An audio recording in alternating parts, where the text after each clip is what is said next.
Ruth here, and welcome to another episode of Otaku Evolution. Today I'll be looking at yet another Lupin the Third feature, Memory of the Walter P-38, or as Funimation renamed it, Island of Assassins. It's one of the most popular of the TV specials, and I definitely recommend it, but, well, it's not without its faults. For those of you who haven't been watching my Lupin review videos, Lupin the Third is a lively, lecherous larcenist lifting loot lovingly from libertine lowlifes. He's a master thief. He's usually joined by Jigen, jollily jostling jackets while jeeping. Expert gunman. Then there's Goemon, grasping and gripping while gashing like a guillotine. Dude can cut lightning. Last but not least is the sexpot and betrayal-prone Fujiko, felonious female friend and frequently forsaken but forgiven. She's on good behavior in this feature. But zestfully and zealously zooming zanily in the zone is Inspector Zenigata from Interpol, doggedly and unsuccessfully pursuing our favorite foursome, Giggity. He's not in much of this, and I'll explain why shortly. Usually a Lupin adventure will involve some sort of caper, a treasure to be capered, a mystery, a villain, a feature-independent Lupin lady, or Phil, a chase scene or two, and a climax where Lupin invariably doesn't get the treasure after all, because the best laid plans yada yada. There's sort of an overall pattern with them, and it's the execution of the formula that makes the difference between a good and bad entry in the franchise. Tone can be important too. For instance, I felt like the over-the-top wackiness of Legend of the Golden Babylon, while it had its charms, was ultimately not to my taste as much as, say, a more hard-boiled approach like that of Fujiko's Lie. But you can do well in the spectrum between them. For example, Mystery Amamo. Or if you want the center of the spectrum, most of the TV specials. Again, it's in the execution, and I feel like the lingering Golden Babylon did on the gags made them less funny and distracted from the plotline. I tend to prefer the features that drift towards the more hard-boiled part of the spectrum, however. And today's feature is certainly one with a darker tone than a lot of the other specials. Island of Assassins see our merry band of bandits infiltrating you guessed it, Island of Assassins, in a bid to find the culprit who used one of Lupin's old Walter P-38s, a silver one, to shoot Zenigata during an assassin raid on a ritzy party. Fortunately for Lupin's allies, there's a more conventional reason to be there, a large cache of gold kept by the leader of the assassins, who all do hit jobs for a shadowy government cabal, like you do.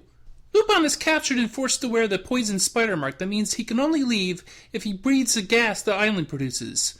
Fujiko is there undercover and also sports the emblem, and Lupin joins an underground resistance within the assassins to cure the poison and gain their freedom. Lupin, however, is much more interested in locating the person who shot Pops, who is also on the island, because apparently it was somebody from his past that he has yet to settle up with. In the meantime, he takes a shine to a woman named Ellen, who mourns her deceased younger brother. Ellen is our Phil, and she's a more compelling one than usual. When I was little, we didn't even have a roof to protect us from the rain. After Mom died, our father tried to raise us, but he was a worthless drunk. He ended up selling my brother and me to the tarantulas for booze money. I guess if I lived through all that, I'd have trouble trusting people too. Ellen prizes whatever freedom she can get above anything else, relishing the short amount of time she has to breathe the regular air of the world outside the island. She's super competent, but clearly not invincible, and would rather die than be captured. The other important thing to her is the memory of her brother. Lupin responds to her personality by being more respectful than flirty. It seems like Lupin is a lot less wacky in this, more traditionally focused and dangerous, with only a twinge of sentimentality. Make no mistake, Lupin is serious about repaying the figure from his past for their betrayal, as well as the shooting of Zenigata. His attitude towards the treasure is very casual, as he remains mostly mum about his real motivation throughout. In the finale, he's clearly not in a jaunty mood. I think this is why this feature is so popular, because we get to see Lupin in a darker mood. The whole special, dealing with assassination and betrayal, is like that. But it's weird that they drop in the element of the satellite laser weapon, which doesn't seem especially necessary either as a security measure or a plot point. It exaggerates a mostly down-to-earth adventure with needless science fiction. I mean, I love Bubblegum Crisis, but let's keep it in Bubblegum Crisis. Satellite lasers are a little too much for this feature.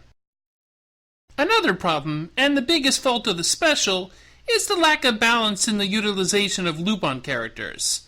Honestly, both Fujiko and Goemon didn't need to be in this entry at all. They do almost nothing.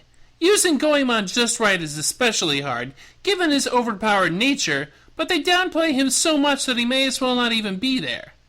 And Inspector Zenigata spends the movie just recovering and waiting, not taking any action until the very end.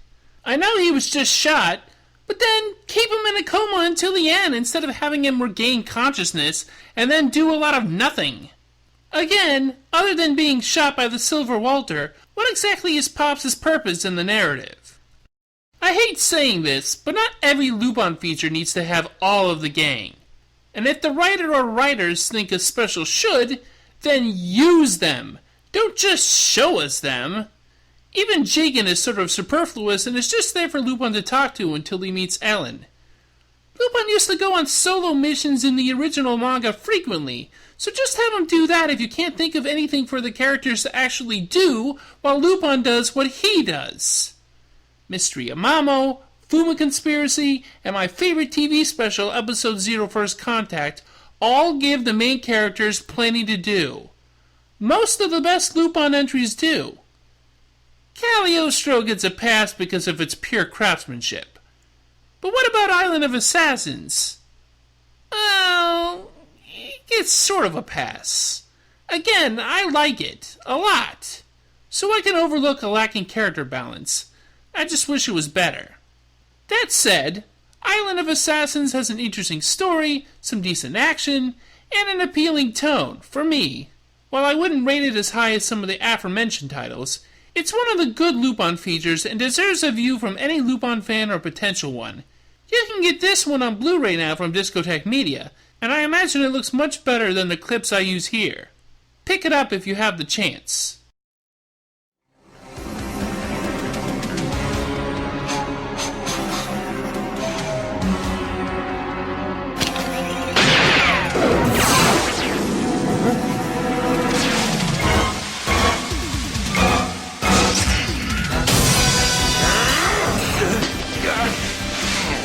Yeah, that was a pretty short one. I didn't want to just run through the whole thing, so you're stuck with what I could analyze. It's a moody but never ponderous Lupin adventure, and I'm more than glad to have it in my collection. And of course, you'll see me covering more Lupin in the future. Next time we'll look at a Mamoru Oshii movie and try to figure out if he still has it or not. Until then, see ya! I'll never forget Inspector Zenigata and his unwavering resolve to capture Lupin III. Lupin! I got you now! You...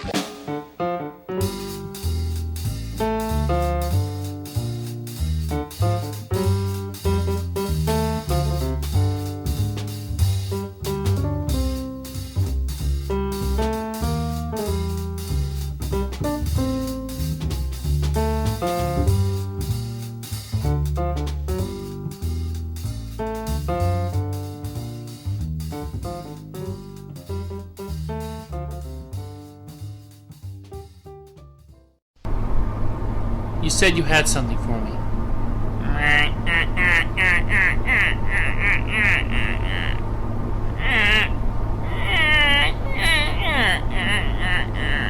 You call me here, now spill it.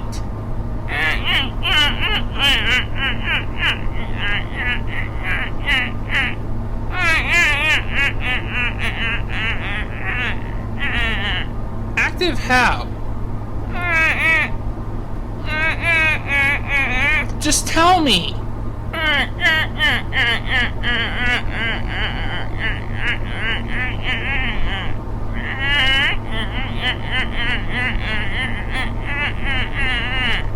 Wait, what? They aren't after him too?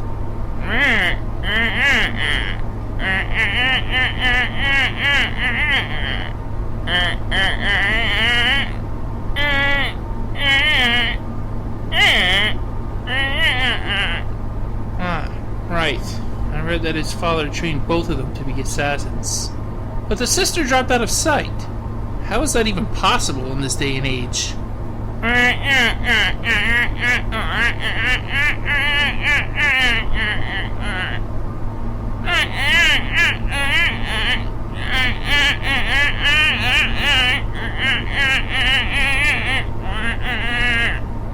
When was the last money transfer? What account did it transfer to?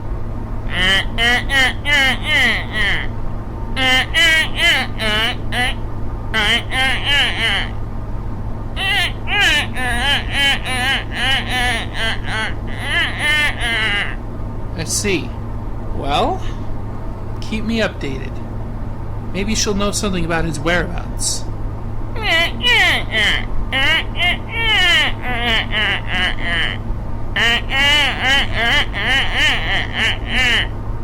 Maybe not, but maybe I can lure him out somehow.